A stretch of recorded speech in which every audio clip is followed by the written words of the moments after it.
Canada కలలు చెదిరిపోతున్నాయా? Permanent residency విషయంలో Indians ఆశలు ఆవిరేనా?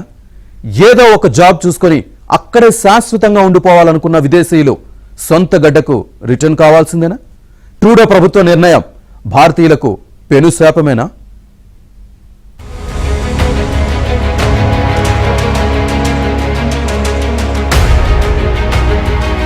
కెనడాలో శాశ్వత నివాసం ఉండాలనుకునే విదేశీయులకు భారీ షాక్ తగిలింది. ఏదో ఒక జాబ్ చూసుకుని హ్యాపీగా ఇక్కడే ఉండిపోతానంటే కుదరదంటూ విదేశీయులకు కెనడా సర్కార్ తేల్చి చెప్పింది. ఎక్స్ప్రెస్ ఎంట్రీ విధానం ద్వారా సంపాదించుకునే జాబ్ ఆఫర్ పాయింట్లను ఎత్తేసింది. వచ్చే ఏడాది నుంచి ఈ విధానం అమల్లోకి వస్తుంది. అంటే జాబ్ ఆఫర్ పాయింట్లను బేస్ చేసుకుని కెనడాలో పర్మనెంట్ రెసిడెన్సీ కోరేందుకు అవకాశం లేకుండా పోతుంది. ప్రస్తుతం తాత్కాలిక పద్ధతిలో ఉద్యోగం చేస్తున్న వారికి కూడా ఈ మార్పులు వర్తిస్తాయని తేల్చి చెప్పింది. అభ్యర్థులు ఉద్యోగం పొందినా అదనపు పాయింట్లు జోడించినా శాశ్వత నివాసం కోసం రిక్వెస్ట్ చేయలేరని ప్రభుత్వం స్పష్టం చేసింది. ఇప్పటిదాకా పిఆర్ కోసం కనీసం 50 పాయింట్లు రావాలి. ఈ విషయంలో మోసాలు జరుగుతున్నాయని గుర్తించిన కెనడా ప్రభుత్వం పూర్తిగా ఈ వ్యవస్థనే ఎత్తేసింది. ఈ మేరకు రిఫ్యూజీస్ సిటిజన్షిప్ కెనడా ఓ ప్రకటన విడుదల చేసింది. అయితే ఇప్పటికే దరఖాస్తుల పరిశీలనలో ఉన్న వారిపై ఎలాంటి ప్రభావం ఉండదని ఐఆర్సీసీ పేర్కొంది. కెనడాలో స్థిరపడాలనుకునే భారతీయులకు ప్రస్తుత నిర్ణయం పెద్ద ఎదురుదెబ్బే. కెనడాలో ఎక్స్ప్రెస్ ఎంట్రీ విధానం ద్వారా ఉపాధి, ఉద్యోగాలు పొందుతున్న విదేశీయుల్లో భారతీయులు ఎక్కువగా ఉంటున్నారు. తాజా నిర్ణయంతో వారంతా శాశ్వతంగా అక్కడే ఉండేందుకు అర్హత కోల్పోయినట్టేనని తెలుస్తోంది. 2023 లెక్కల ప్రకారం 85,760 మంది విదేశీయులు ఎక్స్ప్రెస్ ఎంట్రీ విధానం ద్వారా కెనడాలో ఉద్యోగాలు పొందితే వారిలో 40,775 మంది భారతీయులే ఉన్నారు.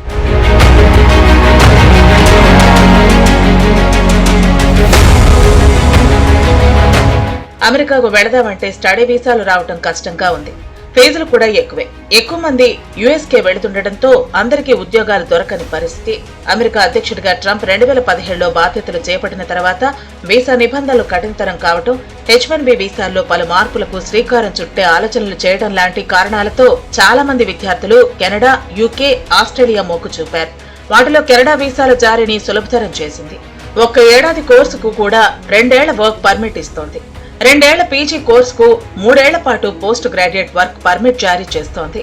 ఆ దేశంలో శాశ్వత స్థిర నివాసం అనుమతిని దరఖాస్తు చేసుకున్న 2-3 ఏళ్లలోనే ఇస్తూ వచ్చారు. సిటిజన్షిప్ కోసం దరఖాస్తు చేసుకుంటే 5 ఏళ్లలో వచ్చేది. అందుకే కెనడా వైపు మన విద్యార్థులు పెద్ద ఎత్తున ఆకర్షితులయ్యారు.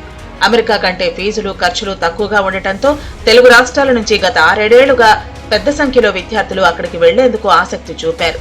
Immigration, refugees and citizenship Canada గణాంకాల ప్రకారం 2015 నుంచి 2024 వరకు ఏకంగా 13 లక్షల మంది విద్యా వీసాలు పొందటం విశేషం. ఇమిగ్రేషన్ పూర్తిగా ఆపటం లేదు, తగ్గిస్తున్నారు. ఒక 20-25% రావాల్సిన వాటికన్నా తగ్గిస్తున్నారు. అదేవిధంగా టెంపరీ రెసిడెంట్స్ కి ఇచ్చేవి కూడా బాగానే తగ్గిస్తున్నారు. ఒక 30,000, 3 లక్షలు ఉండేది ఇంకో 30,000 అక్కడ తగ్గిస్తున్నారు. కాబట్టి భారతీయులకి ఇది ఆందోళనకరమైన విషయం అయినప్పటికీ భారత కెనడా సంబంధాలు కూడా దీనికి కొంత దోహదం పడవచ్చు. కెనడాలో ఇమిగ్రేషన్ అంటే అన్ని దేశాల వాళ్ళు వస్తారు, కానీ భారతీయ విద్యార్థులు అత్యధిక సంఖ్య. అక్కడికి వెళ్లే విదేశాల నుంచి వచ్చే విద్యార్థులు భారతీయులు 40% ఉన్నారు ఈరోజు. కాబట్టి కొంత ప్రభావం ఉండొచ్చు, but it will not become అసలు తలుపులు మూసేస్తారు అన్న దాంట్లో ఏమాత్రం వాస్తవం లేదు. కెనడాకు అప్లికేషన్ పెట్టగానే వీసాలు వస్తున్నాయి. చదువుకుంటేనే అధికారికంగా పార్ట్ టైం ఉద్యోగం చేయొచ్చు. యుఎస్ తో పోల్చుకుంటే 30% ఫీజులు తక్కువ. ఏడాదిలోనే చదువు పూర్తి చేయొచ్చు. 1-2 ఏళ్లలోనే పర్మనెంట్ రెసిడెన్సీ వస్తుంది. ఇలాంటి కారణాలతో 2021 నుంచి ఇప్పటిదాకా లక్షల సంఖ్యలో కెనడాకు వెళ్లిన భారతీయులు ఇప్పుడు విపత్కర పరిస్థితుల్ని ఎదుర్కొంటున్నారు. తెలుగు రాష్ట్రాల విద్యార్థులు సైతం పెద్ద ఎత్తున కెనడాకు వెళ్లారు. కాస్ట్ ఆఫ్ లివింగ్ పెరగటం, ఉద్యోగాలు దొరకపోవడంతో నానా కష్టాలు పడుతున్నారు. గత కొన్నేళ్లుగా కెనడా పెద్ద ఎత్తున స్టడీ వీసాలు ఇస్తూ ఉండటంతో భారత్ నుంచి ఏటా లక్షల మంది విద్యార్థులు అక్కడికి వెళుతున్నారు. గతేడాది ఉండటానికి ఇళ్లు కూడా దొరకని పరిస్థితి. దానికి తోడు కెనడా ఆర్థిక వ్యవస్థ దెబ్బతింది. ద్రవ్యోల్బణం కారణంగా నిత్యావసర వస్తువుల ధరలు పెరిగాయి. జాబ్ మార్కెట్ బాగా డీలా పడింది. ఒక చిన్న గదిలో 2-3కి మించి భారతీయ విద్యార్థులు ఉంటున్నారు. డిమాండ్ ఏర్పడి అద్దెలు పెరిగాయి. పార్ట్ టైం ఉద్యోగాలు కూడా దొరకటం లేదు. దాంతో భారత్ కు వెనక్కి రాకుండా ఉండేందుకు భారతీయ విద్యార్థులు ఒక కోర్సు పూర్తయ్యాక మరోటి చేస్తున్నారు.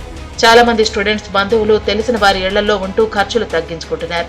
ఎంత కష్టపడైనా మంచి జాబ్ సంపాదించుకుని 1-2 ఏళ్లలో PR తెచ్చుకుని శాశ్వతంగా అక్కడే ఉండిపోవాలనుకున్న ఇండియన్స్ కలలు కెనడా సర్కార్ తాజా నిర్ణయంతో కలలుగానే మిగిలిపోయే ప్రమాదం ఉంది.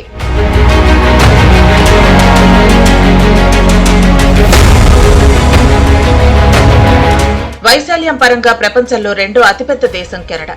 ప్రపంచంలో అతిపెద్ద ప్రజాస్వామ్య దేశం భారత్. ఖలిస్తానీ మద్దతుదారు నిజ్జర్ హత్య నేపథ్యంలో ప్రస్తుతం ఈ రెండింటి మధ్య తీవ్రస్థాయి దౌత్య యుద్ధం జరుగుతోంది. ఈ వ్యవహారాన్ని పక్కన పెడితే కెనడాలో భారతీయులది బలమైన సమాజం. పలు రంగాల్లో మనవారు స్థిరపడ్డారు. 20 ఏళ్లలో కెనడాలో భారతీయుల సంఖ్య రెట్టింపును మించింది. 1980 వరకు భారత్లో పుట్టి కెనడా వెళ్లిన వారు 63,535 మంది. 1991-2000 మధ్యన ఈ సంఖ్య 1.45 లక్షలు. 2006-10 నడుమ 1.19 లక్షలు. 2016-21 మధ్య 2.46 లక్షలు. 2019లో కెనడాలోని భారతీయ విద్యార్థుల సంఖ్య 2.18 లక్షలు కాగా ప్రస్తుతం 4.27 లక్షలు. ఇక మనవాళ్లు పౌరసత్వంలోనూ పైకి వెళుతున్నారు. కెనడా పౌరులుగా మారుతున్న భారతీయుల సంఖ్య ఏటా భారీగా పెరుగుతోంది.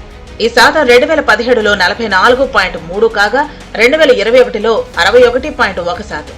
అక్కడ మనవారి జాబ్ ప్రొఫైల్ కూడా బాగుంటోంది, మెరుగుపడుతోంది కూడా.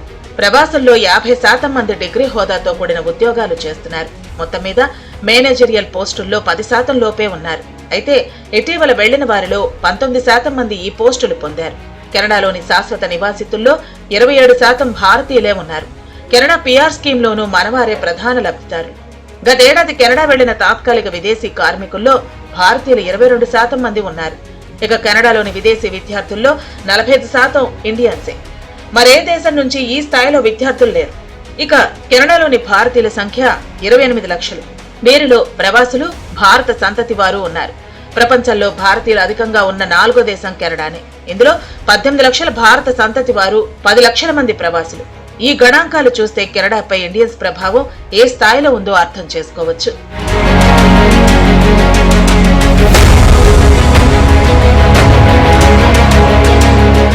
వచ్చే ఏడాది కెనడాలో ఎన్నికలు జరగనున్నాయి. ఈ క్రమంలో చేపట్టిన సర్వేల్లో ప్రధానమంత్రి జస్టిస్ ట్రూడో నేతృత్వంలోని లిబరల్ ప్రభుత్వానికి వ్యతిరేకంగా ఫలితాలు వెలువడ్డాయి. వలసల కారణంగా నిరుద్యోగం పెరిగిపోతూ ఉండటంతో పాటు దేశీయంగా ఇళ్ల కొరత విపరీతంగా ఉంది. దీంతో అధికార ప్రభుత్వం దిద్దుబాటు చర్యలు చేపట్టింది. ఈ క్రమంలో కెనడాకు వెళ్లే లక్షలాది మంది భారతీయ విద్యార్థులు ఆ దేశంలో శాశ్వత నివాసం కోసం ఎదురుచూస్తున్న వారిపై తీవ్ర ప్రభావం పడనుంది.